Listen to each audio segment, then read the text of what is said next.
Hello, internet friends. So Walmart says that they're going to stop selling handgun ammo.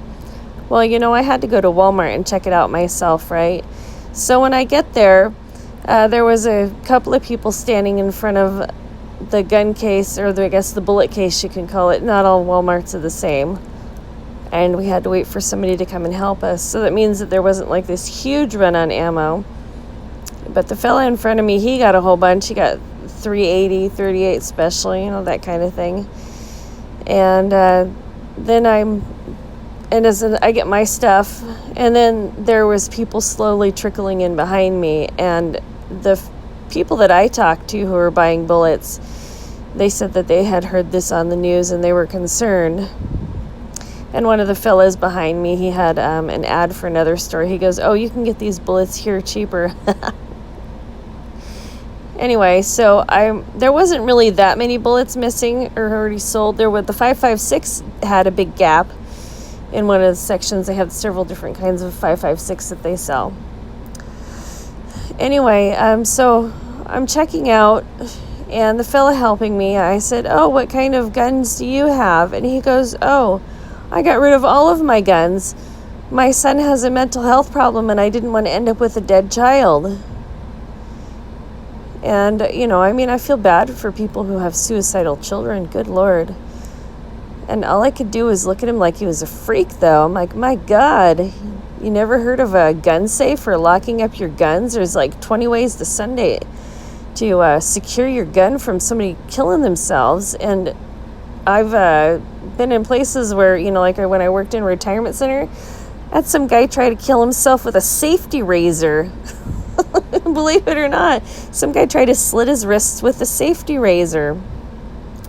Poor fella. I bandaged him up so tight his hands kind of turned blue.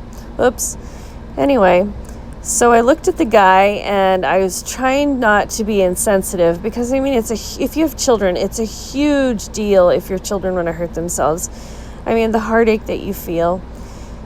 But I said to the guy, I'm like, well, how is it that you're going to defend yourself if somebody breaks into your house? And he goes, "Oh, well, I used to work with the LA County Sheriff, so I'm not concerned." I was like, what in the world are you talking about? So he just made some sort of incoherent comment. And I said to him again, I said, "How are you going to defend yourself?" And this was an elderly man. He wasn't like some spring chicken, like 35 years old, going to the gym twice a day, can just beat somebody up with his little pinky. No, he was a very tall man. He was over 6 feet tall, but I know 6 feet's not super tall. But I'm not that tall, so everybody's taller than me. He was tall. He was big, but he was an older guy. And I said, "How are you going to defend yourself?"